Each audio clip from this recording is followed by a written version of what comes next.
આજે અમદાવાદ શહેર જિલ્લાના હોદ્દેદારો અને પ્રદેશના હોદ્દેદારો જે અમદાવાદ શહેર જિલ્લામાં રહેતા હોય એમની એક મિટિંગ અહીંયા બોલાવવામાં આવી હતી, જેમાં આવનારી વિધાનસભામાં પક્ષ તરફથી કઈ સીટ બેઠકો માટે અમારે જે તૈયારી કરવાની છે એની માટેની ચર્ચા વિચારણા માટે કાર્યકરો અને હોદ્દેદારોને સાથે એ એક બેઠકનું આયોજન કરવામાં આવ્યું હતું.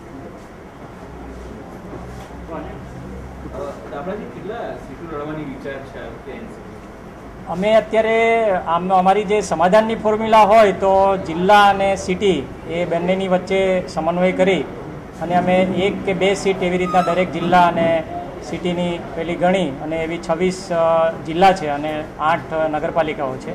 એ રીતે અમારી તૈયારી છે અને એ અમે સમાધાનની ફોર્મ્યુલામાં મૂકવા માટે અમારા પ્રદેશ પ્રમુખ જયંત ભાવસ્કીના કહેવા પ્રમાણે અમે એ અત્યારે કાર્ય કરી રહ્યા છીએ. હા, એટલે રાઉન્ડ અબાઉટ 50ની આડેગાળે રહી શકે. નહીં, 50 સીટ અમે માંગીએ છીએ, એટલે 50 સીટ ના મળે એના કરતાં 50 સીટ માંગીએ છીએ, પછી તો સમાધાનમાં બેસીને નક્કી કરીએ.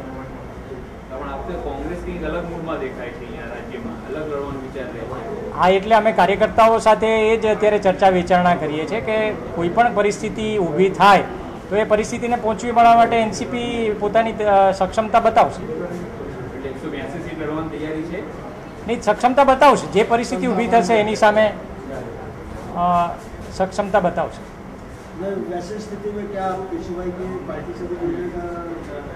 नहीं, वो केशुभाई की पार्टी से जुड़ने की जो बात है वो राष्ट्रीय स्तर पे हो सकती है और हमारे प्रदेश प्रमुख जी और हमारी जो प्रदेश का जो कार्यकारिणी है वो बैठ के उसमें नक्की कर सकते हैं.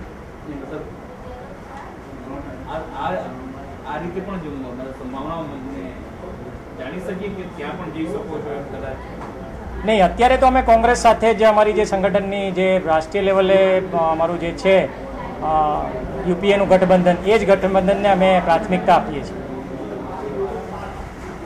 અને અમદાવાદની અમે જે 4 સીટ માટેની વાત કરી, જે વટવા, નિકોલ, ઠક્કરબાપાનગર અને બાપુનગર, આ 4 સીટ અમે સમાધાનમાં અત્યારે માંગીએ છીએ.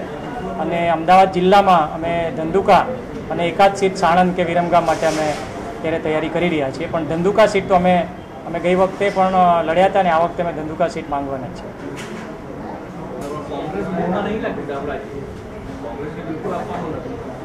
કોંગ્રેસ આપવાની તૈયારીમાં તો છે, પણ હવે એના કાર્યકર્તાઓની એમને મુશ્કેલી હોઈ શકે, એટલે એ તો અમારી મુશ્કેલી છે ને એમની મુશ્કેલી છે, બંનેની મુશ્કેલી છે. પણ રસ્તો તો નીકળશે, કારણ કે ગુજરાતમાં જે અત્યારની પરિસ્થિતિ છે, જે એન્ટી ઇન્કમ્બન્સી જે ફેક્ટર ચાલી રહ્યું છે એમાં લાભ લેવો હોય પૂરેપૂરો, અને આ સરકારને હવે આમ 25 વર્ષ કહેવાય અને આમ 10 વર્ષ કહેવાય, એને તમારે ઉખાડી ફેંકવી હોય તો આ એક જ રસ્તો છે, એના સિવાયનો કોઈ રસ્તો તો દેખાતો નથી.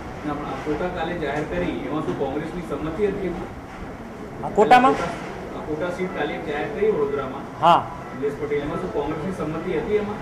કોંગ્રેસની સંમતિ અમે લેશું. અમે અમારા પક્ષ તરફથી અત્યારે જાહેર કરી રહ્યા છીએ કે અમે આ સીટમાં અમારું સંગઠન છે અને આ સીટ અમે લડવા માંગીએ છીએ.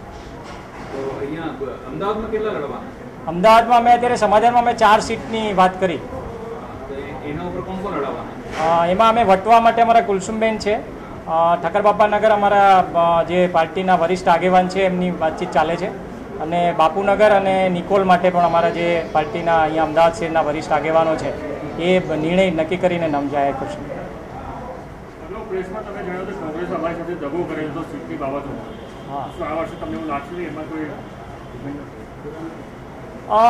રાજકારણની અંદર અમુક વસ્તુની પોસિબિલિટી રહેતી જ હોય છે, પણ અમે એના માટે તૈયાર જ છીએ પૂરેપૂરા. કોઈ પણ પરિસ્થિતિને લડવા માટે એનસીપી આ વખતે પૂરેપૂરી તૈયાર છે. તમને પૂરી સીટની સાથે તમારું ગઠબંધન તમે 182 સીટમાં લડશો? એ સમય જ કહેશે ને. અત્યારે તો અમે તૈયારી પૂરી છે, દરેક જિલ્લામાં દરેક સીટ ઉપર અમારી તૈયારી છે.